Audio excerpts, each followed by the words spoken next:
की डिसेंबरपर्यंत तीव्र स्वरूपाचा ला निना येणार आहे आणि त्याच्यामुळं सरासरी जे पावसाचं प्रमाण आहे ते 6% वाढेल. ज्यावेळेस पुढच्या सीझनमध्ये भारतातल्या शेतकऱ्यांचा माल बाजारात येईल ऑक्टोबरच्या आसपास, त्यावेळेस सोयाबीनचे रेट चांगले राहतील. ला निना ज्याचं प्रेडिक्शन आले त्याच्यामुळं सोयाबीन उत्पादक शेतकऱ्यांना फायदा होऊ शकतो. पुढचं वर्ष ला निनाच आहे. मग आता आपल्या शेतकऱ्यांची चिंता मिटली आहे का? चांगला पाऊस पडणार आहे का आपल्याकडे? ज्यावेळेस ला निना येतो त्यावेळेस आशिया खंडात विशेषतः भारतामध्ये चांगला पाऊस होतो. पण नेमकी ही भानगड काय आहे? ला निना म्हणजे काय आणि एल निनो काय? आम्हाला त्यातला फरकच माहित नाही. न भूतो न भविष्य त्याचा दुष्काळ पडेल. अतिवृष्टी आणि चक्रीवादळ आणि हे एल निनो आणि ला निना याच्यामध्ये बेसिक फरक आहे. एल निनो संपणार आहे आणि ला निनाची स्थिती सुरू होणार आहे आणि चांगला पाऊस पडणार आहे. तर मग आम्ही सोयाबीन पेरायचं की नाही? आता ह्या सोयाबीन उत्पादक शेतकऱ्यांचा रोष कमी करावा म्हणून राज्य सरकारने मध्ये सांगितलं की आम्ही भावांतर योजना लागू करू. त्याच्यामध्ये पुढचं जे वर्ष आहे ते एल निनोचं राहणार आहे का ला निनाचं राहणार आहे. आधीच्यासारखी परिस्थिती राहिलेली नाही. आता टेक्नॉलॉजी अवेलेबल असल्यामुळं ह्याच्या नोंदी बऱ्यापैकी अचूक असतात. ते आम्ही जालन्याचे आहेत किंवा लातूरचे आहेत किंवा नागपूरचे आहेत. आमचा ह्या सगळ्या भानगडीचा संबंध काय? म्हणजे काय आमच्यावरती काय परिणाम होणार? आमच्या पावसावरती, आमच्या उन्हावरती त्याचा काय परिणाम होणार आहे? 24 वर्ष आहेत दुष्काळी वर्ष, त्याच्यापैकी 13 वर्षामध्ये एल निनो आलेला होता. चारा टंचाई आहे, पाणी टंचाई आहे. तर हे सगळे प्रश्न भासणात गुंडाळून ठेवता येतात आणि फक्त शेतकऱ्यांना आशा दाखवता येते की पुढच्या वर्षी चांगला पाऊस आहे, तुम्हाला तुम्ही काही टेन्शन घेऊ नका. तर असं आहे का? भारतामध्ये मोदी सरकारला सोयीचे असे हे अंदाज आहेत. 20 दिवस असे असतील की ज्याच्यामध्ये उष्णतेच्या लाटा येणार आहेत. त्याच्यामुळे परिस्थिती अजूनच खतरनाक होणार आहे. पण ते म्हैसाच्या पाण्यातून बाहेर आली त्याच करता चामारी हे म्हैस नाही हा तर हाल्या निघाला. त्याच्यामुळं पंचायत काय झाली माहिती आहे का? ते लहान नाही येणार आहे म्हणून आनंद मानायचा का वाईट वाटून घ्यायचं? नमस्कार, मी धनंजय सानप. ॲग्रोवनच्या झाडाझडती विथ रमेश जाधव या खास सिरीजमध्ये तुमचं स्वागत. मागच्या 1 महिन्यापासून आपण या सिरीज अंतर्गत रमेश सरांसोबत वेगवेगळ्या विषयांवरती, शेतीच्या वेगवेगळ्या प्रश्नांवरती सखोल अशी चर्चा करतोय. आजचा विषय आपला मॉन्सून कसा राहील, म्हणजे एल निनोचं वर्ष होतं गेल्या वर्षीचं, त्याच्यामुळे देशात आणि राज्यात एकूणच दुष्काळाची परिस्थिती होती, पावसाचे मोठे खंड पडले, त्याच्यामुळे शेतकऱ्यांना त्याचा मोठा फटका सहन करावा लागला. पण आता जागतिक हवामान संस्थांनी जुलैच्या नंतर चांगला पाऊस राहील, म्हणजेच ला निना स्थिती तयार होईल जुलैमध्ये, अशी शक्यता वर्तवलेली आहे. तर याच विषयावरती आपल्याला सखोल चर्चा करायची आहे. आपल्यासोबत आहेत ॲग्रोवनचे content chief Ramesh Jadhav sir. Sir, पुन्हा एकदा तुमचं या नव्या भागात स्वागत आहे. नमस्कार. नमस्कार सर. अर्थात पहिला प्रश्न असा आहे की आता आपण ला निना आणि एल निनो असं सातत्यानं ऐकत असतो, पण नेमकी ही भानगड काय आहे? ला निना म्हणजे काय आणि एल निनो काय? आम्हाला त्यातला फरकच माहीत नाही आहे. तर तो फरक काय आहे नेमका? तर सध्या जो आपला येणारा मान्सून असेल त्याच्यामध्ये चांगला पाऊस होईल अशा सगळीकडे बातम्या येतात. अपेक नावाची संस्था आहे, एशिया पॅसिफिक इकॉनॉमिक कॉर्पोरेशन, त्यांचं जे हवामान केंद्र आहे त्यांनी तो अंदाज दिला आहे. तर त्याप्रमाणे मेपर्यंत सध्याचा जो एल निनो आहे तो कंटिन्यू राहील. त्याच्यानंतर काही पिरियड जो आहे तो न्यूट्रल असेल आणि जुलै ते सप्टेंबर हा कालावधी मात्र ला निनाचा असेल. आणि ला निना म्हणजे चांगला पाऊस असं एकंदर समीकरण आहे. त्यामुळे सध्या सगळीकडे अशा बातम्या येत आहेत की येणारा पावसाळा चांगला असेल आणि भारतामध्ये विशेषतः चांगला पाऊस होईल अशा प्रकारच्या बातम्या येतात. तर त्याच्यामध्ये 2 टर्म सातत्याने वापरण्यात येत आहेत की एल निनो आणि ला निना. तर हे नेमकं काय आहे, भानगड काय आहे, एल निनो म्हणजे काय आणि यांचा नेमका अर्थ काय होतो? भारतीय हवामानशास्त्र विभाग म्हणजे ज्याला आपण IMD म्हणतो, त्याचे निवृत्त महासंचालक आहेत रंजन केळकर. त्यांनी एक पुस्तक लिहिले, महाराष्ट्राचे हवामान. त्या पुस्तकामध्ये ज्या काही हवामानविषयक संकल्पना आहेत त्याचा अत्यंत सोप्या भाषेमध्ये त्यांनी मांडणी केली. तर त्याचाच आधार घेऊन आपण हा विषय सगळा समजून घेऊ. तर एल निनो हा एक स्पॅनिश शब्द आहे. आणि एल निनोचा अर्थ जर बघितला तर त्याचा अर्थ आहे मुलगा. काही काळानंतर पवित्र बालक किंवा बालयेशू असा त्याला अर्थ चिकटलाय. तर हे जरी स्पॅनिश शब्द असला तर युरोपमधला जो स्पेन नावाचा देश आहे त्याशी हा एल निनोचा काही संबंध नाही आहे. तर दक्षिण अमेरिकेमध्ये पेरू नावाचा देश आहे, तर त्याशी याचा संबंध आहे. त्या पेरू देशाच्या पश्चिमेला प्रशांत महासागर आहे आणि तिथले जे लोक आहेत ते मासेमारी करतात. जसे आपले कोकणातले लोक आहेत ते मासेमारी करतात, तसे पेरूमधले लोक मासेमारी करतात. तर तिथल्या लोकांचा शेकडो वर्षांचा असा अनुभव आहे की ज्या एखाद्या वर्ष असं येतं की समुद्र तापलेला असतो आणि मग त्यांना ते मासे मिळेनासे होतात. म्हणजे जेवढ्या प्रमाणात मासे मिळतात त्या वर्षी एकदमच कमी होतं प्रमाण. त्याचं कारण काय तर मग ते समुद्र तापल्यामुळं ते जे मासे आहेत ते थंड पाण्याच्या शोधात खाली खोलवर जातात. त्याच्यामुळे इकडे मासे मिळत नाही आणि मग त्यांना त्यावेळेस ते हिंट मिळते की यावेळेस आता समुद्र तापत चाललाय. आता हे तापण्याची प्रक्रिया कधी सुरू होते तर साधारण मार्च-एप्रिलच्या दरम्यान ते सुरू होते आणि ते प्रक्रिया वाढत जाऊन डिसेंबरमध्ये ते पिकला जातं एकदम. आणि हा काळ असतो तो नाताळचा, ख्रिसमसचा. नाताळच्या दरम्यान तर एकदम पिकला गेलेलं असतं समुद्र तापण्याची प्रोसेस, त्यामुळे ह्याला एल निनो म्हणजे बालेशू असं नाव पडलेलं आहे. तर म्हणजे ज्यावेळेस समुद्राचं तापमान वाढत जातं ती जी प्रोसेस आहे त्याला एल निनो म्हणतात. आणि जी ला निना जी आहे त्याच्या एकदम विरुद्ध प्रोसेस आहे. तर ला निना म्हणजे काय, तर ज्यावेळेस एल निनोचा कालावधी संपतो त्याच्यानंतर म्हणजे समुद्राचं वाढलेलं तापमान असतं ते सरासरीपेक्षा कमी व्हायला लागतं. म्हणजे प्रशांत महासागर जो आहे तो थंडावत जातो. आणि ती जी प्रोसेस आहे त्याला म्हणतात ला निना. आणि ला निनाचा जो अर्थ आहे तो सुकन्या. म्हणजे एल निनो म्हणजे पवित्र मुलगा किंवा बालेशू, तसं ला निना म्हणजे सुकन्या. तर असं हे त्याचे जे अर्थ आहेत. एल निनो आला किंवा ला निना आला तर प्रत्येक देशावर त्याचे वेगवेगळे परिणाम होतात. बरं सर, आता तुम्ही ही ला निना आणि एल निनो बद्दल सांगताना या दोन्ही सिच्युएशन्स ज्या आहेत, परिस्थिती आहेत, त्याच्यात तुम्ही प्रशांत महासागराचा उल्लेख केला वगैरे, तर या दोन्ही परिस्थिती म्हणजे आपली अतिवृष्टी झाली किंवा चक्रीवादळ आलं तर त्या जशा पटकन तयार होतात किंवा त्या जशा अचानक तयार होतात तशाच या पण तयार होतात का, एल निनो आणि ला निना? नाही, अतिवृष्टी आणि चक्रीवादळ आणि हे एल निनो आणि ला निना याच्यामध्ये बेसिक फरक आहे. काय? अतिवृष्टी किंवा चक्रीवादळ जे आहेत अशा अचानक घडणाऱ्या घटना आहेत, म्हणजे आकस्मिक घटना घडतात त्या. तशा हे नाही आहेत. एल निनो आणि ला निना ज्या आहेत ह्या एक दीर्घ कालावधीच्या, ज्याला आपण वातावरणीय आणि सागरी प्रक्रिया असं म्हणतो, म्हणजे टेक्निकल भाषेमध्ये ह्या वातावरणीय आणि सागरी प्रक्रिया आहेत आणि त्या दीर्घ कालावधीच्या असतात. आणि मग ते आलटून पालटून त्या उद्भवतात आणि मग नंतर त्याचं ओसरतात पण. म्हणजे आधी एल निनो त्याच्यानंतर ला निना, जरी असं आलटून पालटून होत असलं तरी जसं घड्याळाचा लंबक असतो, तो एकदा डाव्या टोकाला जातो आणि नंतर उजव्या टोकाला जातो आणि त्याचं ड्युरेशन फिक्स असतं, तसं ह्याचं नसतं. ते घड्याळाच्या लंबकाप्रमाणे फिक्स नसतं. त्याच्यामध्ये पुढचं जे वर्ष आहे ते एल निनोचं राहणार आहे का ला निनाचं राहणार आहे का तटस्थ राहणार आहे, म्हणजे न्यूट्रल राहणार आहे, ह्याचा अंदाज वर्तवणं हे हवामानशास्त्रज्ञांसाठी मोठं चॅलेंजिंग काम असतं. त्याच्यामुळे जे चक्रीवादळ किंवा ह्याच्याशी आपण त्याची तुलना करतो तशी ते करता येत नाही.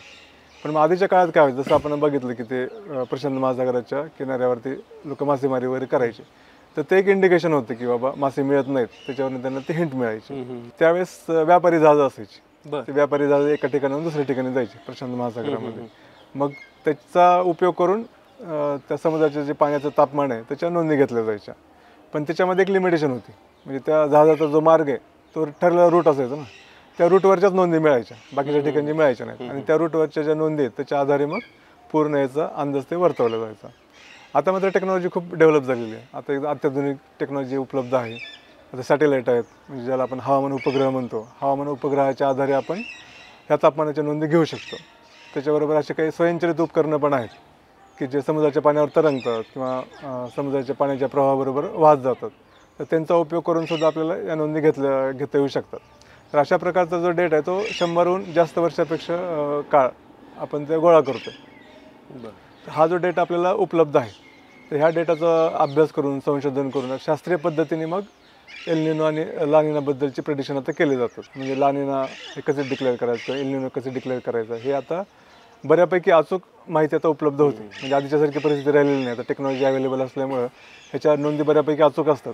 परंतु ही प्रेडिक्शन करण्याची प्रोसेस ही खूप गुंतागुंतीची असते. त्याच्यामुळं त्या नोंदीच्या पातळीवरती अचूकता आलेली आहे, परंतु त्याच्या आधारे जे प्रेडिक्शन करायचे त्याच्यामध्ये आणखी गुंतागुंत आणि अनिश्चितता ती मात्र कायमच आहे. बरं सर, आता तुम्ही आता पेरू नावाचा एक देश असं सांगितलं किंवा प्रशांत महासागर सांगितलं.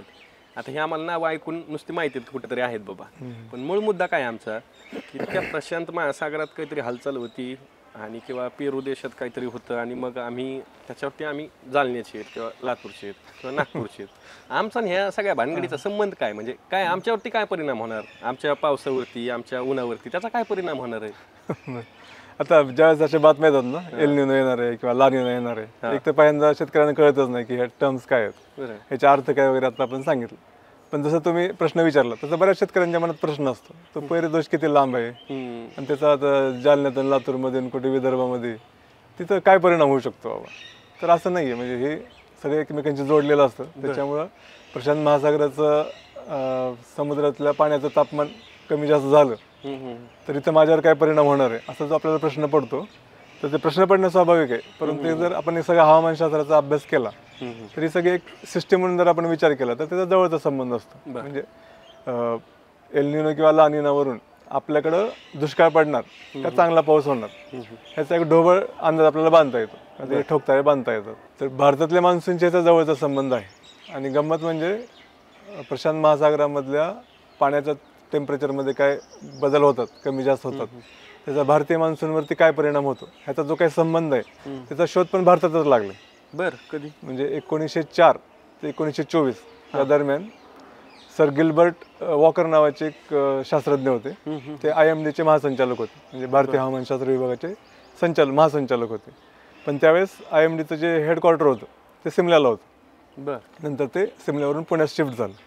पण आता पण पुणे शिवाजीनगरला जे ऑफिस आहे IMDचं त्याला बरेच लोक सिमला ऑफिस म्हणतात. त्याचं कारण ते आहे, अच्छा, ते सिमल्यावरून इकडे शिफ्ट झालं होतं, पण बरेच दिवस त्याचं नाव ते रूढ झालं की सिमला ऑफिस म्हणून. तर हे जे सर वॉकर होते त्यांनी हा संबंध शोधला आणि त्याच्यामुळं मग एल निनो आणि ला निनाचा आपल्या भारतीय मान्सूनवरती काय परिणाम होतो याचा अभ्यास करणं सुरू झालं. आणि त्याच्यातला दुसरा जो महत्त्वाचा मुद्दा आहे की बाबा तिकडं काय डेव्हलपमेंट होतात आणि इकडं आपल्याला त्याचा अंदाज कसा येतो.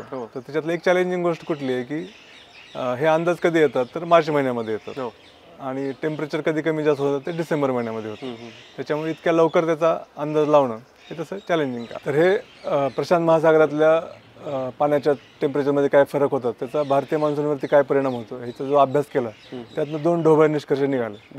एक म्हणजे काय तर ज्यावेळेस ला निना येतो त्यावेळेस आशिया खंडात विशेषतः भारतामध्ये चांगला पाऊस होतो, म्हणजे जोरदार पाऊस होतो असा आजपर्यंतचा अनुभव आहे. पण याचा अर्थ असं नाही की ज्या वर्षी चांगला पाऊस होतो त्या प्रत्येक वर्षी ला निना आलेलाच आहे असं नाही आहे.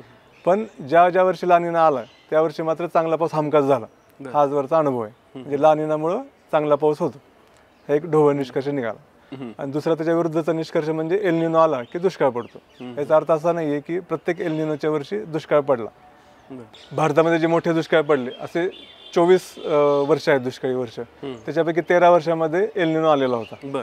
आणि आता सध्या एल निनो सुरूच आहे आणि आपल्याकडे दुष्काळ पडलेला आहे, म्हणजे पावसाचं प्रमाण कमी झाले, अन्नधान्याचं उत्पादन कमी झाले. त्यामुळं एल निनो म्हणजे दुष्काळ हे समीकरण रूढ झालेलं आहे. त्याच्यामुळं एल निनोचा आणि ला निनाचा भारतातल्या मान्सूनवरती काय परिणाम होते असं हे सगळे ढोबळ आराखडे आहेत आणि ह्याच्यावरनं मग एक अंदाज आपल्याला येत असतो. असं म्हणलं जातं की बाबा एल निनो आला म्हणजे धोक्याची घंटा आणि ला निना आला म्हणजे आपल्याला आनंदाची वार्ता. पण आता जर तुम्ही ला निना म्हणजे आनंदाची वार्ता म्हणत असाल आणि तर आता सध्या बघितलं तर जागतिक हवामान संस्थेने तसा अंदाज दिलेलाच आहे, मग आता हे पुढचं वर्ष ला निनाच आहे, मग आता आपल्या शेतकऱ्यांची चिंता मिटली आहे का? चांगला पाऊस पडणार आहे का आपल्याकडे? खरा प्रश्न हा पडलेला आहे शेतकऱ्यांना की यंदा काय होणार आहे. मग ला निना म्हटल्यानंतर चांगला पाऊस पडलाच पाहिजे. आतापर्यंत आपण जे काही डिस्कस केलं त्याच्यावरनं असा निष्कर्ष निघतो, परंतु लगेच घाईघाईने असा एकदम टोकाचा निष्कर्ष काढता येत नाही. म्हणजे एल निनो म्हणजे दुष्काळ आणि ला निना म्हणजे सुकाळ हे ढोबळ ठोकताळे आहेत. 100% असंच होईल असं काही सांगता येत नाही. म्हणजे हे 2 + 2 4 असं गणिती समीकरण नाही आहे, त्याच्यामध्ये अनेक घटक कारणीभूत असतात. आणि जसं आपण आधी सांगितलं की हे टेम्परेचरमध्ये कमी जास्त कधी होतं डिसेंबरमध्ये आणि त्याचा अंदाज कधी येतो मार्च एप्रिलमध्ये. म्हणजे साधारण 8-9 महिने आधी आपण तो अंदाज वर्तवत असतो. मग हा अंदाज तसं हे टास्क जे आहे ते खूप चॅलेंजिंग आहे, खूप गुंतागुंतीचं आहे, त्याच्यामुळे बऱ्याच वेळा हे फसतात सुद्धा. बरं, मग हे नेमके अंदाज कधी कधी फसलेले आहेत असे एल निनो आणि ला निनाबद्दलचे? असं बऱ्याच वेळा झाले, पण सध्या आपलं अलीकडचं जर उदाहरण बघितलं तर 2016 मध्ये असं झालेलं होतं. 2016 मध्ये एप्रिलमध्ये अंदाज आला की डिसेंबरपर्यंत तीव्र स्वरूपाचा ला निना येणार आहे आणि त्याच्यामुळं सरासरी जे पावसाचं प्रमाण आहे ते 6% वाढेल असा अंदाज आला. पण प्रत्यक्षात तसं काही झालं नाही, उलट पावसाचं प्रमाण आहे ते 3% कमी झालं. त्यामुळे अशा प्रकारची फसगत होऊ शकते. आणि अगदीच आणखी एक उदाहरण सांगता येईल की हे आता एल निनोचं वर्ष सुरू आहे. म्हणजे मागच्या वर्षी एल निनोबद्दल खूप अशी घबराटीचं वातावरण होतं, म्हणजे पॅनिक सिच्युएशन क्रिएट झालेली होती किंवा एल निनोचं जे स्वरूप आहे ते खूप तीव्र स्वरूपाचं राहणार आहे, दुष्काळ खूप महाभयानक राहणार आहे आणि केवळ एकच वर्ष नाही तर सलग 2 वर्ष दुष्काळ पडेल. आणि सुपर एल निनो अशी पण एक टर्म चर्चेत आली होती. सुपर एल निनो येणार त्याच्यामुळे भारतामध्ये सलग 2 वर्ष मोठा दुष्काळ पडेल. म्हणजे आधी कधी बघितला नव्हता असा न भूतो न भविष्यती असा दुष्काळ पडेल आणि ते भयानक सिच्युएशन क्रिएट होईल. अशा प्रकारचं पॅनिक सगळीकडे क्रिएट झालेलं होतं. त्याचा परिणाम एवढा झाला की शेती क्षेत्रातल्या ज्या कंपन्या आहेत त्या कंपन्यांनी आपली सगळी स्ट्रॅटेजीच बदलली. म्हणजे 2 वर्ष आपल्याला ह्याच्यातनं काही उत्पन्न मिळणार नाही, आपला बिझनेस होणार नाही, त्याच्यामुळे त्यांनी जे सगळे त्यांचे जे एक्सपान्शनचे प्लॅन्स होते ते रद्द केले. त्यांचे जे खर्चाचे आयटम होते त्याच्यावर त्यांनी तातडीने ते स्थगित करून टाकले आणि कॉस्ट कटिंग सुरू केलं. म्हणजे सगळी जी स्ट्रॅटेजी आहे हे कंपन्यांनी दुष्काळ पडणार ह्याच्यावरती फोकस केलेली होती. परंतु प्रत्यक्षात तेवढा दुष्काळ काय पडला नाही. म्हणजे आता दुष्काळ सुरू आहे, त्याची तीव्रता वगैरे आहे खरं आहे, परंतु ज्या स्केलनी आधी अनुमान केलेलं होतं की इतक्या मोठ्या स्केलचा दुष्काळ पडेल तेवढा काही दुष्काळ आता दिसत नाही. आणि सलग 2 वर्ष दुष्काळ पडेल असा एक अंदाज होता. त्याच्याऐवजी आता उलटं झालं ना. आता एल निनोच्या ऐवजी ला निना येणार असं चित्र आलं. त्याच्यामुळं हा अंदाज पण जर बघितला तर तो अर्धा खरा ठरला आणि अर्धा फसला. त्याच्यामुळे असं होत राहतं. त्याच्यामुळे हे डॉक्टर केळकर ज्यांचा आपण आधी उल्लेख केला, रंजन केळकर, त्यांच्यासारख्या शास्त्रज्ञांचं म्हणणं काय की हे एल निनो आणि ला निना हे घटक महत्त्वाचे आहेतच, त्यांचा अभ्यास केला पाहिजे. परंतु केवळ या 2 घटकांनाच अवास्तव महत्त्व देऊन भारतीय मान्सूनबद्दल एक प्रेडिक्शन करायचं हे पण काही बरोबर होणार नाही. म्हणजे भारतीय मान्सून ही एक खूप वैशिष्ट्यपूर्ण घटना असते किंवा वैशिष्ट्यपूर्ण प्रोसेस असते. मग त्याच्यावर परिणाम करणारे अनेक घटक असतात. जसं एल निनो आणि ला निना हे घटक आहेत, तसे अनेक बाकीचे पण घटक आहेत. त्यांचं पण संशोधन अभ्यास होणं महत्त्वाचं आहे, तरच आपल्याला अचूक अंदाज देता येईल असं या शास्त्रज्ञांचं म्हणणं आहे. त्यामुळे आपल्याला त्या कॉन्टेस्टमध्ये याच्याकडे घ्यावं लागेल. सर, आता एक प्रश्न असा सुद्धा आहे की यंदा आता निवडणुकांचं वर्ष आहे, लोकसभा निवडणुकांची जंगी चर्चा आहे सगळीकडे. तर एक असं पण बोललं जातं की आत्ता हा जो काही अंदाज दिला जातोय किंवा IMDचा आता अंदाज येईल तर त्याच्यात पुढच्या वर्षी चांगला पाऊस पडेल असं संकेत दिले जातील वगैरे वगैरे. आणि त्याच्यासाठी काय केलं जाईल तर राजकीय हस्तक्षेप केला जाईल त्या जे काही अंदाज दिले जातील त्याच्यात, जेणेकरून राजकीय पक्षांना त्याचा फायदा होईल. आणि दुसरी गोष्ट म्हणजे आता जे काही दुष्काळाचं दुखणं आहे आपल्या डोक्यावर तर त्याच्याकडे दुर्लक्ष केलं जाईल. म्हणजे पुढचा पाऊस येणार बाबा, पुढच्या वर्षी चांगला पाऊस पडणार असं म्हणायचं. आणि आता जे काय आहे म्हणजे एप्रिलमध्ये बघतोय आपण धरणांच्या पाण्याची साठ्याची काय परिस्थिती आहे, चारा टंचाई आहे, पाणी टंचाई आहे. तर हे सगळे प्रश्न भासणात गुंडाळून ठेवता येतात आणि फक्त शेतकऱ्यांना आशा दाखवता येते की पुढच्या वर्षी चांगला पाऊस आहे, तुम्हाला तुम्ही काही टेन्शन घेऊ नका. तर असं आहे का? नाही, आता बऱ्याच लोकांचं असं म्हणणं आहे की बाबा आता इलेक्शन सुरू आहेत, लोकसभेचे इलेक्शन सुरू आहेत, त्याच्यामुळे मग लोकांचं जे फोकस आहे तो दुष्काळावरून दुसरीकडे घाटवण्यासाठी ह्या प्रेडिक्शनचा उपयोग करून घेतला जातो. तर ह्याच्यामध्ये त्यांचं म्हणणं की हे मॅन्युप्युलेटेड आहेत का बाबा, म्हणजे हे ठरवून केलंय का, किंवा भारतामध्ये मोदी सरकारला सोयीचे असे हे अंदाज आहेत का. तर आपण ह्याच्यात एक लक्षात घेतलं पाहिजे की हे अपेक नावाची संस्था आहे, ही आंतरराष्ट्रीय संस्था आहे. बरं, त्यांनी हा अंदाज दिलेला आहे. आणि अपेकच नाही तर मग ऑस्ट्रेलिया, अमेरिका, जपान ह्या देशातल्या संस्थांनी पण याचे अंदाज दिलेले आणि IMDने पण अंदाज दिलेले. तर ह्या सगळ्यांचा एक कॉमन थ्रेड काय आहे तर ला निना येणार आहे, ह्या सगळ्यांचं हे मत आहे. तर मग आता आपण असं म्हणायचं का की हे सगळे आंतरराष्ट्रीय संस्थांचे अंदाज विश्वगुरूंनी मॅनेज करून टाकले. म्हणजे सध्या तरी असं वाटत नाही बाबा ते करू शकतील म्हणून. आता किती फेकायचं ह्याला पण काही मर्यादा आहे ना. सगळे आंतरराष्ट्रीय संस्थांचे अंदाज आपण मॅन्युप्युलेट करू. आता असं होतं का, प्रश्न हा आहे त्यातला की असं होण्याचे चान्सेस आहेत का किंवा असं केलं जातं का? इतक्या ज्या आंतरराष्ट्रीय संस्था आहेत ना त्यांच्या अंदाज असे मॅनेज करणं हे अवघड आहे. बर, आणि तुमची खूप कल्पनाशक्ती ताणली तर विश्वगुरूंनी आपकी बार 400 पार करून जर पुन्हा सत्तेवर आले तिसऱ्यांदा तर ते ह्याला काहीतरी हात घालू शकतील असं दिवा स्वप्न बघायला काही हरकत नाही. आता हे जोक्सापाट की हा गमतीचा भाग झाला, परंतु ह्या आंतरराष्ट्रीय संस्थांनी जे काही अंदाज दिलेत किंवा इव्हन IMDने सुद्धा ला निनाबद्दलचा जो काही अंदाज दिलाय तर त्या अंदाजामध्ये काही 19-20 वाटत नाही. तो अंदाज त्यांच्या काय शास्त्रीय जे निकष आहेत, जे काही ठोकताळे आहेत किंवा त्यांचा जे काही अभ्यास आहे त्याच्याप्रमाणे त्यांनी ते अंदाज दिलेले आहेत. आता ते अंदाज तंतोतंत खरे ठरतील की खोटे ठरतील हा एक वेगळा अकॅडमिक डिस्कशनचा भाग आहे. म्हणजे त्या अंदाज जर खोटे ठरले तर ह्याने ते मोदी सरकारला फायदा करण्यासाठी करून दिलं असं हेच आरोप करणं चुकीचं आहे. ते अंदाज खरे ठरते त्याचे काय कारण आहे आणि खोटे ठरले तर त्याचे काय कारण आहेत हा एक शास्त्रीय अभ्यासाचा विषय आहे. परंतु मला नाही वाटत की हे आंतरराष्ट्रीय संस्थांचे जे किंवा IMDचे जे अंदाज आहेत ते मोदी सरकारला फायदेशीर ठरावेत म्हणून त्या प्रकारे मॅन्युप्युलेटेड केलेले आहेत असं मला नाही वाटत. परंतु दुसरी गोष्ट आहे की आता हा अंदाज तर आलेला आहे, हे अंदाजाचा आपल्या राजकीय सोयीसाठी कसा फायदा करून घ्यायचा हे मात्र त्याच्यावर राजकारण करू शकतात. सत्ताधारी पक्ष करू शकतो, विरोधी पक्ष पण करू शकतो. त्या सत्ताधारी पक्षाची शक्यता जास्त आहे. म्हणजे ह्या अंदाजावरनं काय होतं जसं तुम्ही आता सांगितलं की आता जो दुष्काळाचा प्रश्न आहे त्याच्यावरचा फोकसच निघून जातो ना. सगळी चर्चा कशावर होती की बाबा जून-जुलैमध्ये चांगला पाऊस होणार आहे, म्हणजे ह्या वर्षी येणारा जो पावसाळा आहे तो चांगला राहील. आणि आता सध्या दुष्काळ येणार असं काही नाही, आता दुष्काळ आलेलाच आहे. म्हणजे मराठवाडा विदर्भात वाईट परिस्थिती आहे. आताच बातमी आहे की मराठवाड्यामध्ये जे 4 मध्यम प्रकल्प आहेत आणि 108 लघु प्रकल्प आहेत ते आताच कोरडे ढाक पडले. बरोबर. आणि आता पण टेम्परेचर जर बघितलं तर मे महिन्यामध्ये जसं ऊन असतं तसं आताच ऊन जाणवायला लागले. आणि आता पुढचे 2 महिने तर जास्त क्रिटिकल आहेत, कारण IMDने सांगितलं की उष्णतेच्या लाटा येणार आहेत. 20 दिवस असे असतील की ज्याच्यामध्ये उष्णतेच्या लाटा येणार आहेत. त्याच्यामुळे परिस्थिती अजून खतरनाक होणार आहे. त्यामुळे सगळं दुष्काळाचं जर बघितलं तर आत्ताच पिण्याच्या पाण्याचा प्रश्न आहे, चाऱ्याचा प्रश्न आहे. आणि आपण आता मराठवाडा विदर्भाचं म्हणतो, परंतु पश्चिम महाराष्ट्रामध्ये सुद्धा आता टँकर सुरू झाले. हो. आणि पण ह्या सगळ्याची तुम्हाला सार्वजनिक चर्चा विषयामध्ये काय ह्याची काही दखलच दिसत नाही. मी तुम्हाला असं काही जाणवतं का की दुष्काळावर चर्चा सुरू आहे? नाही. म्हणजे आता इलेक्शनचं वारं सुरू आहे, परंतु राजकीय अजेंड्यावर दुष्काळ हा विषयच राहिलेला नाही.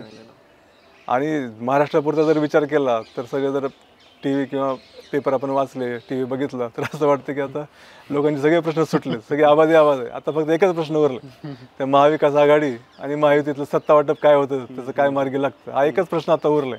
अशा प्रकारचं सगळं चर्चा तिथं सुरू आहे. म्हणजे कधी तुम्ही TV लावा, कुठलाही पेपर काढून बघा, तिन्ही तरी का एकच त्याच्यावरती चर्चेचं घोळा सुरू आहे. तर ह्याच्यातनं दुष्काळाचा जो मुद्दा आहे तो जवळपास हद्दपार झालेला आहे. म्हणजे हे जे आपलं त्याला नॅरेटिव्ह डेव्हलप करायचं जे म्हणतो, मग हे एक राजकीय पक्षांना सोयीचंच आहे ना. बरोबर. की दुष्काळाचा प्रश्नच चर्चेत आणायचा नाही किंवा चर्चेच्या केंद्रस्थानी ठेवायचा नाही आहे. तर निवडणूक प्रचार सुरू होईल, तर निवडणूक प्रचारामध्ये दुष्काळावरती चर्चा होणार आहे का? दुष्काळावरती सरकार सत्ताधारी पक्षाला जाब विचारणार आहेत का? आणि सत्ताधारी पक्ष त्याचं काय उत्तर देणार आहे? त्यामुळं आताचा जो दुष्काळ आहे त्याच्याकडे दुर्लक्ष करण्यासाठी किंवा आपली जबाबदारी झटकून टाकण्यासाठी ह्या गोष्टीचा वापर करून घेता येऊ शकतो. सत्ताधारी पक्ष ते करू शकतो. परंतु ह्याच्यामध्ये मग परत तोच विषय की मग पॉलिटिकल अजेंड्यावर कुठले विषय यावेत आणि लोकांचा त्याच्यामध्ये दबाव असतील की नाही, ह्या विषयावरती मध्ये चर्चा येते. परंतु हवामानाचे अंदाज त्या प्रकारे मॅन्युप्युलेट केले जातात असं काही नाही वाटत सध्या तरी. बरं सर, आता एक इंटरेस्टिंग प्रश्न याच्यासाठी की बऱ्याचशा शेतकऱ्यांना आपल्या उत्सुकता आहे त्याची की बाबा पुढच्या काळात म्हणजे जुलैच्या नंतर चांगला पाऊस राहील असं सांगितलं जातं आहे, सगळं चांगलं. आता आम्ही सोयाबीन पेरावं की नाही आणि मग आता अंदाज असे आहेत एल निनो संपणार आहे आणि ला निनाची स्थिती सुरू होणार आहे आणि चांगला पाऊस पडणार आहे. तर मग आम्ही सोयाबीन पेरायचं की नाही किंवा काय निर्णय घ्यायचा बाबा? म्हणजे आमचं कन्फ्युजन काय आहे शेतकऱ्यांचं की निर्णय काय घ्यायचा, पेरायचं आहे का नाही पेरायचं का मग दुसरं काहीतरी करावं आम्ही? नाही, तर सगळे सोयाबीन उत्पादक शेतकरी सध्या नाराज आहेत. हो, कारण सलग 2 वर्ष त्यांना फटका बसतोय. बरोबर. त्यांचं कंबरडं मोडले आणि ज्यावेळेस 8,000 10,000 रुपये रेट मिळेल अशी अपेक्षा होती, तर आता 5,000 रेट सुद्धा मिळणं मुश्किल झालं. आणि ज्या शेतकऱ्यांनी रेट मिळेल म्हणून साठवून ठेवलं ते तर सगळ्यात जास्त अडचणीत आलं. आणि त्याच्यामध्ये जागतिक पातळीवर काय घडामोडी होत आहेत त्याच्यापेक्षा सुद्धा केंद्र सरकारच्या धोरणामुळं शेतकऱ्यांची माती झाली, हे आपण आधीच्या व्हिडिओमध्ये पण बघितलेलं आहे सिरीजमध्ये. तर सरकारी धोरणाचा बळी सोयाबीनचा शेतकरी आहे. आता ह्या सोयाबीन उत्पादक शेतकऱ्यांचा रोष कमी करावा म्हणून राज्य सरकारने मध्ये सांगितलं की आम्ही भावांतर योजना लागू करू. ही काय भानगड हे थोडंसं सांगा ना. तर भावांतर योजना म्हणजे काय की आत्ता रेट हमी भावापेक्षा खाली गेले. बरं. मग आता मग हमी भाव आणि बाजारभाव ह्याच्यातला जो फरक आहे तो थेट शेतकऱ्यांच्या अकाउंटवर जमा करायचा. बरं. म्हणजे ज्यावेळेस आपण हमी भाव म्हणतो त्यावेळेस अपेक्षा काय असते की बाबा रेट जर खाली गेले हमी भावापेक्षा तर त्या पिकाची सरकारने खरेदी करावी. बरं. म्हणजे जेणेकरून आम्हाला हमी भाव तरी मिळेल. म्हणजे ज्या पिकांमध्ये मग आता सोयाबीनबद्दल मध्य प्रदेशने पण तो प्रयोग केलेला होता की त्याची खरेदी करणं प्रॅक्टिकली शक्य नाही आहे किंवा ते व्यवहार्य नाही आहे. मग अशा वेळेस आपण काय करायचं, तर मग सरकार काय करेल की हमी भाव आणि बाजारभावामध्ये काय जो डिफरन्स आहे, शेतकऱ्यांचं जे नुकसान आहे ते नुकसान सरकार भरून देईल. मग शेतकऱ्यांच्या बँक अकाउंटवर डायरेक्ट ते पैसे जमा होतील. बरं. अशी भावांतर योजना मध्य प्रदेशमध्ये काही वर्षापूर्वी राबवली होती. आणि आता राज्य सरकारने काही दिवसापूर्वी डिक्लेअर केलं होतं की महाराष्ट्रामध्ये पण आम्ही ही योजना राबवणार, जेणेकरून सोयाबीन उत्पादक शेतकऱ्यांचा जो रोष आहे तो थोडाफार कमी करतो. पण घोषणा झाली आणि पुढे काय झालं नाही. म्हणजे मध्ये ते एक सिनेमा आला होता लापता लेडीज, तसं आता लापता भावांतर झालंय. आणि हे लापता भावांतर त्याचा ठाव ठिकाणा शोधण्यासाठी मला तर असं वाटतं की एक 3 कमिटी नेमायला पाहिजे. मुख्यमंत्री एकनाथ शिंदे, उपमुख्यमंत्री देवेंद्र फडणवीस आणि राज्य कृषी मूल्य आयोगाचे अध्यक्ष पाशा पटेल, ह्या तिघांची कमिटी नेमली तर ह्या भावांतरचा काय ठाव ठिकाणा आहे बाबा, व्हेअर अबाउट्स, ह्याचा शोध लागेल. म्हणजे अशी एक परिस्थिती आहे की सोयाबीन उत्पादक शेतकऱ्यांचं इतकं मोठं नुकसान झालं परंतु सत्ताधारी पक्ष त्याच्याकडे दुर्लक्ष करतो. मग आता शेतकऱ्यांच्या पुढे प्रश्न काय की बाबा ठीक आहे सोयाबीनमध्ये नुकसान झाले, पण मग त्याला पर्याय काय? सोयाबीन मधलं नुकसान भरून काढायला दुसरी काही पीक पद्धती आहे का? तर गेल्या काही वर्षामध्ये सोयाबीनने जे रिटर्न्स दिले त्याच्यामुळे मराठवाडा विदर्भामध्ये खूप मोठ्या प्रमाणात खरीपाचं जे क्षेत्र आहे ते सोयाबीन खाली गेलं.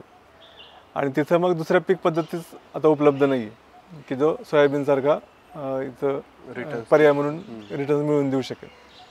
मग आता शेतकऱ्यांचा प्रश्न काय की बाबा ह्या वर्षी तर मग काय होईल सोयाबीनचं, म्हणजे आता सलग तिसऱ्या वर्षी मातीच होणार का, या वर्षी थोडेफार होप्स आहेत. त्याचा ह्या लानिनाच्या बातम्या येतात, त्याच्यामुळे मग शेतकऱ्यांना एका बाजूने हे पण वाटते की यंदा पाऊस काय चांगला राहील, त्याच्यामुळे आपले पीक चांगलं येईल. त्याचबरोबर दुसऱ्या वेळेस भीती पण वाटते की मग लानिनामुळे सगळ्यात जगभरातच चांगला पाऊस होईल ना, मग परत जगभरात सोयाबीनचं जास्त उत्पादन होईल, मग रेट पडतील का. तर ह्याच्यामध्ये पॉझिटिव्ह आणि निगेटिव्ह दोन्ही गोष्टी आहेत. पहिल्यांदा पॉझिटिव्ह गोष्ट सांगतो. तर पॉझिटिव्ह गोष्ट अशी आहे किंवा लानिना ज्यात प्रेडिक्शन आले त्याच्यामुळे सोयाबीन उत्पादक शेतकऱ्यांना फायदा होऊ शकतो. म्हणजे सोयाबीन, सोया तेल आणि सोया पेंड म्हणतो, त्याला आपण DOC म्हणतो, ह्या तिन्ही ह्याचे कमोडिटीचे भाव वाढू शकतात. ते कशामुळे वाढू शकतात, तर जसं लानिनामुळे आशिया खंडातल्या देशांना विशेषतः भारताला फायदा होतो, म्हणजे पाऊस चांगला होतो, तसं लानिनामुळेच जगात असे अनेक देश आहेत की जिथं दुष्काळ पडतो. म्हणजे आपल्याकडे सुकाळ आणि त्यांच्याकडे दुष्काळ. आणि सेम एल निनोचं पण आहे. एल निनोमुळे आपल्याकडे दुष्काळ पडतो, तर काही देशांमध्ये चांगला पाऊस होतो. तर हे लानिनामुळं ज्या देशांमध्ये दुष्काळ पडण्याची शक्यता आहे त्या देशांमध्ये अमेरिका आहे, ब्राझील आहे आणि अर्जेंटिना आहे, हे 3 देश प्रामुख्याने आहेत. आणि ह्या 3 देशामध्ये सोयाबीनचं प्रामुख्याने सगळ्यात जास्त उत्पादन घेतलं जातं. म्हणजे हे 3 देश मिळून जगातलं 80% सोयाबीन पिकवतो. समजा जर लानिना येणार असेल, ते अंदाज जर खरा ठरला, तर भारतामध्ये फायदा होईल, सोयाबीनचं उत्पादन वाढेल. आणि ह्या 3 देशामध्ये जे 80% पीक घेतात तिथं उत्पादन कमी होईल. म्हणजे ह्याचा अर्थ काय की सोयाबीनचं उत्पादन कमी होईल, त्याच्यामुळे सोया तेलला उठाव वाढेल, DOCला उठाव वाढेल आणि ओव्हरऑल सोयाबीनचं रेट जागतिक बाजारामध्ये वाढतील आणि त्याचा भारताच्या शेतकऱ्यांना पण फायदा होईल. आणि ज्यावेळेस पुढच्या सीझनमध्ये भारतातल्या शेतकऱ्यांचा माल बाजारात येईल ऑक्टोबरच्या आसपास, त्यावेळेस सोयाबीनचे रेट चांगले राहतील, असा टेक्निकल अर्थ आपण ह्याच्यातनं काढू शकतो. त्यात एक मुद्दा आहे की ह्यांनी जे टायमिंग सांगितले, ह्यांनी काय सांगितलं की मे अखेरपर्यंत एल निनो कंटिन्यू राहील, जूनमध्ये न्यूट्रल राहील आणि जुलैपासून लानिना सुरू होईल. तर मग जर जुलैपासून सुरू होणार असेल तर मग अमेरिकेमध्ये तोपर्यंत पेरणी आटोपलेलं असेल, त्याच्यामुळे मग लानिनामुळं अमेरिकेतलं पेरणी क्षेत्र किंवा लागवड कमी होईल असं काही होणार नाही, त्याच्या लागवड क्षेत्रावर काही परिणाम होणार नाही. परंतु ब्राझील आणि अर्जेंटिना या देशांवरती मात्र परिणाम होईल. कारण ब्राझीलमध्ये सोयाबीनची लागवड कधी करतात, ऑक्टोबर-नोव्हेंबरमध्ये करतात, आणि अर्जेंटिनामध्ये कधी करतात तर जानेवारीमध्ये करतात. तोपर्यंत मग लानिना डेव्हलप झालेला असेल, तिकडे दुष्काळाची स्थिती असेल, तिथल्या लागवडीवर परिणाम होईल आणि ओव्हरऑल उत्पादनावर परिणाम होईल. हा एक घटक आहे. आणि दुसरा एक सपोर्ट मिळू शकतो तो खाद्यतेलाचा. म्हणजे आता मलेशियामध्ये पाम तेलाचं उत्पादन कमी झालं, उत्पादकताच कमी झाली, आणि मलेशिया आणि इंडोनेशिया हे जे 2 देश आहेत त्यांनी तिथल्या ह्याच्यामध्ये बायोडिझेलचं उत्पादन करण्याचं टार्गेट वाढवलं. जसं आपण आपल्याकडे ब्लेंडिंगचं प्रमाण वाढवलं, टार्गेट वाढवले, तसं तिथं वाढवले. आणि तिथं पाम तेल हाच एकमेव सोर्स आहे, म्हणजे महत्त्वाचा सोर्स आहे. त्याच्यामुळे तिथं पाम तेलाची उपलब्धता जी आहे ती तिकडे जास्त डायव्हर्ट होईल बायोडिझेलसाठी, आणि ओव्हरऑल जगामध्ये मग उपलब्धता कमी होईल आणि पाम तेलाची डिमांड वाढेल. पाम तेलाची डिमांड वाढली की त्याचे रेट वाढतील आणि त्याचा परिणाम सोया तेलावरती होईल, म्हणजे सोया तेलाचे रेट वाढतील आणि मग ह्याचा पण सपोर्ट मिळेल. त्यामुळे ऑक्टोबरमध्ये ज्यावेळेस माल बाजारात येईल त्यावेळेस भारतातल्या सोयाबीनला चांगला रेट मिळेल असा एकंदर आताचा अंदाज आहे. हा झाला पॉझिटिव्ह गोष्ट. त्यातलं निगेटिव्ह गोष्ट काय आहे, तर हे सगळं जरी चित्र दिसत असलं तरी आता सोयाबीन क्रश केलं की त्याच्यापासून 2 पदार्थ तयार होतात. एक तर सोया पेंड ज्याला आपण DOC म्हणतो, आणि दुसरं सोया तेल. सोया तेलाचं आपण सांगितलं की त्याला चांगलं हे आहे, म्हणजे सोया तेलाचे रेट वाढतील असा एकंदर अंदाज आहे. दुसरा आहे तो सोया पेंड म्हणजे DOC. तर DOCची पण निर्यात जेवढी जास्त होईल ती झाली तरच मग भारतातल्या सोयाबीनला चांगला भाव मिळू शकतो. पण DOCची निर्यातीचे जे आकडे आहेत ते काय आताचे फारसे उत्साहवर्धक नाही आहेत. म्हणजे ओव्हरऑल सगळ्याच ऑइल मिलचं, म्हणजे सोया पेंड असेल किंवा मोहरी पेंड असेल, त्याची जी काही निर्यात आहे ती अशी वाढलेली नाही आहे, ती थंडवलेली दिसते. मग ती जर निर्यात वाढली नाही तर सोयाबीनचा रेट वाढण्याला मर्यादा आहे. त्याच्यामुळे एका बाजूला ते जरी पॉझिटिव्ह असलं तर दुसऱ्या बाजूला हा निगेटिव्ह फॅक्टर पण आहे. आणि तिसरा ह्याच्यातला सगळ्यात मोठा जो घटक आहे ना तो जास्त इंटरेस्टिंग आहे की बाबा आपण म्हणतो की लानिना येणार आहे, पण त्याचं टायमिंग काय असेल. म्हणजे समजा लानिना आला ह्यांच्या प्रेडिक्शनप्रमाणे जुलैमध्ये, म्हणजे जूनमध्ये काही नसणार आहे. मग जूनमध्ये नसणार आहे, न्यूट्रल कंडिशन असेल, किंवा ज्यावेळेस लानिना सुरू होईल तेव्हा तो इनिशियल जो फेज आहे तो खूप स्लो असेल, असं एकंदर आता त्यांचं प्रेडिक्शन आहे. मग त्यामुळे एक शक्यता अशी आहे की मग आपला जो मान्सून आहे तो लेट येऊ शकतो आपल्याकडे.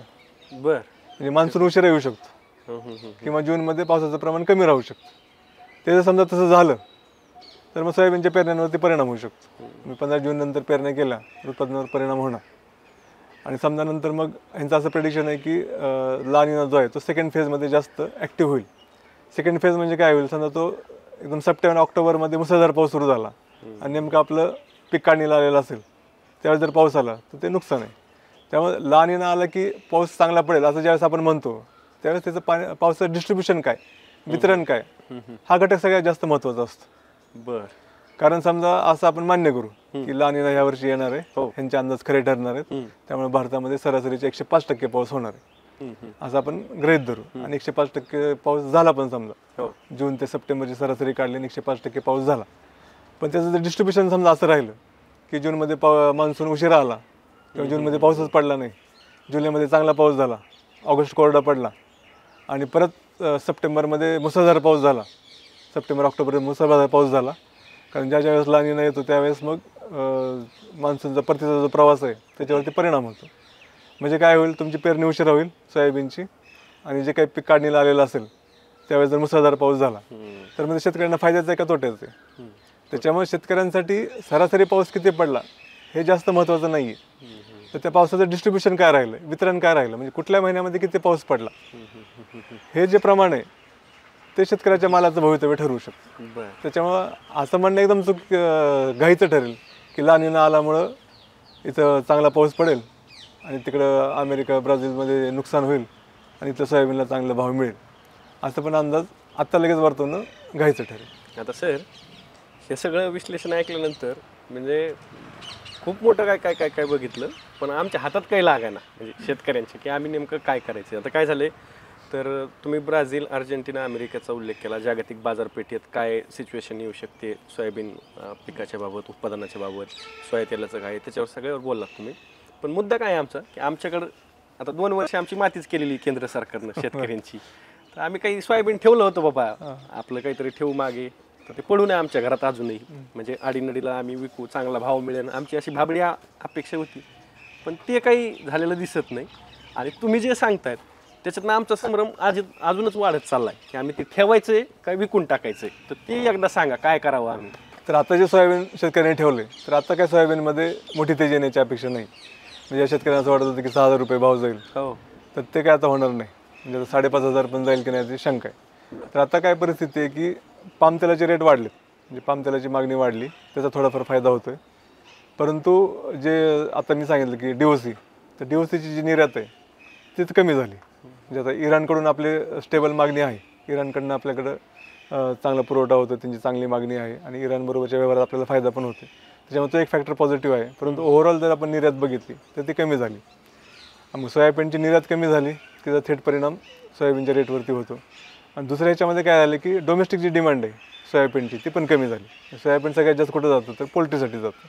मग आता उष्णतेच्या लाटा सुरू झालेल्या आहेत, म्हणजे यावेळेस उन्हाळा लवकरच आहे. म्हणजे जे टेम्परेचर मेमध्ये असायचं ते मार्च एप्रिलपासूनच सुरू झालेलं आहे. तर त्यामुळे आता काय झालं की ते पोल्ट्री किंवा अंड्याची जी मागणी आहे ती कमी झालेली आहे. त्यामुळे पोल्ट्री उद्योगाकडनं जी DOCची जी मागणी होती ती कमी झालेली आहे. म्हणजे डोमेस्टिक डिमांड नाही आहे, जी कमी झालेली आहे आणि निर्यातीसाठी सुद्धा जास्त काही होप्स नाही आहेत. त्याच्यामुळे ओव्हरऑल सोयाबीनचे रेट दबावत आहे. पण याचा अर्थ ते खूप मंदी येईल असं पण नाही. म्हणजे सोयाबीनमध्ये खूप मोठी तेजी येणार नाही हे जेवढं खरं आहे, तर सोयाबीनमध्ये खूप मोठी मंदी येईल हे पण काही खरं नाही आहे. मंदी काय येणार नाही, कारण आता ओव्हरऑल आवकच आता कमी झालेली आहे. आणि त्याच्यामुळे ओव्हरऑल जे काही डिमांड सप्लायचं जे काही सिच्युएशन आहे किंवा जे काही समीकरण आहे ते जर बघितलं तर मग ह्याच्यावरती आता स्टेबल राहतील. आज आपण आता 4 तारीख आहे, 4 तारखेला आपण हे शूट करतोय, तर साधारण आठवड्याभरामध्ये जास्तीत 100 रुपयापर्यंत वाढ होईल असं तज्ज्ञांचं म्हणणं आहे. पण खूप मोठी तेजी येईल असं काय आता चित्र नाही आहे. त्याच्यामुळे ज्या शेतकऱ्यांनी सोयाबीन चांगला भाव मिळेल म्हणून शिल्लक ठेवलं होतं त्याने आता हा सगळा सिनेरिओ लक्षात घेऊन आपला माल कधी विकायचा याचा निर्णय घ्यायला पाहिजे. तर सर आता हे सगळं विश्लेषण मी तुमचं ऐकलं की सोयाबीनच्या जागतिक बाजारपेठेचं, देशांतर्गत बाजारपेठेचं, त्याच्यात सोयाबीनच्या बाजारपेठेत फारशी मंदी नाही येणार आणि तेजी नाही येणार असं सगळं एकूण विश्लेषण आहे. पण मग आता ते जे काही ला निना येणार, त्या ला निनानं आम्हाला लय आनंद झालेला होता की आता चांगला पाऊस पडणार वगैरे. तर मग आता पंचायत काय झाली माहिती आहे का, की ते ला निना येणार आहे म्हणून आनंद मानायचा का वाईट वाटून घ्यायचं, अशी आमची पंचायत. आमच्यासमोर प्रश्नच उभा राहिला की आता हे काय, मग नेमकं काय. नाही, खरं आहे का ज्या प्रकारच्या बातम्या येतात ना माध्यमांमध्ये त्या अशा बायनरीमध्ये येतात, ब्लॅक अँड व्हाईटमध्ये. लानिना येणार, चांगला पाऊस जाणार आणि इकडे सुकाळ होणार. हो. तर आता आपण सगळं जे विश्लेषण केलं तर त्यातली जी गुंतागुंत आहे ते आपण समजून घेतली पाहिजे. म्हणजे तर लानिना येण्यामुळं भारतामध्ये सरासरीपेक्षा जास्त पाऊस होणार किंवा अमेरिका, ब्राझील, अर्जेंटिनामध्ये सोयाबीनचं उत्पादन कमी होणार, त्याचा भारतातील सोयाबीन उत्पादक शेतकऱ्यांना फायदा होणार. हे सगळे लॉंग टर्म अंदाज आहेत आणि मधल्या काळामध्ये बऱ्याच घडामोडी होत असतात. मग त्याचा पण परिणाम होत असतो त्याच्यावरती. त्याच्यामुळे जे काही लॉंग टर्म आता आपण सांगू शकतो की ते लॉंग टर्म काय एक सिनेरिओ आहे तो आपण सांगू शकतो, परंतु तंतोतंत तसंच होईल असं खात्री देता येत नाही, कारण त्याच्यावर परिणाम करणारे अनेक घटक असतात. म्हणजे कुठल्या वेळी कुठला घटक स्ट्रॉंग होतो, त्याचा काय परिणाम होतो, त्याच्यावरनं मग प्रत्येक वेळेस आपल्याला त्याचं ॲनालिसिस करायला लागतं. पण सध्याच्या स्थितीला जर आपण बघितलं तर हे लॉंग टर्म काय ह्या सिच्युएशन आपण बघितली आणि आता IMDचा अंदाज साधारण 10 तारखेच्या आसपास येईल. त्याच्यावर तो एक ह्या सीझनमध्ये तो पहिला अंदाज असेल, त्याच्यावरून एक ढोबळ अंदाज आपल्याला येईल की बाबा मान्सूनची सिच्युएशन काय राहील. आणि त्याच्यानंतर मग प्रत्येक महिन्यामध्ये काय पावसाचा अंदाज असू शकतो तर त्याचा पण अंदाज येईल. त्याच्यावरून आपल्याला एक शक्यता लक्षात येईल की बाबा जूनमध्ये किती पाऊस होईल, जुलैमध्ये किती होईल, सप्टेंबरमध्ये किती होईल, ऑगस्टमध्ये किती होईल, ह्याचा एक ढोबळ अंदाज आपल्याला येईल. आणि साधारण मे एंडपर्यंत सगळे पिक्चर क्लिअर होईल किंवा ह्याच्यामध्ये पुढचा सीझन काय असू शकतो हे सीझन मे एंडपर्यंत आपल्याला ते पिक्चर क्लिअर होईल. म्हणजे तोपर्यंत तर मग म्हैस पाण्यातच आहे ना. आणि आपलं तर नशीब असं आहे, म्हणजे हवामान असू दे किंवा सोयाबीनचे रेट असू दे, म्हैस जेव्हा पाण्यात असते तेव्हा सगळं चित्र गुलाबी असतं. पण ती म्हैस एकदा पाण्यातून बाहेर आली त्यावेळेस का तर चामारी हे म्हैस नाही हा तर हाल्या निघालं. त्याच्यामुळं आपण वाट बघू, आत्या वेळेला मिश आलं तर काका म्हणून.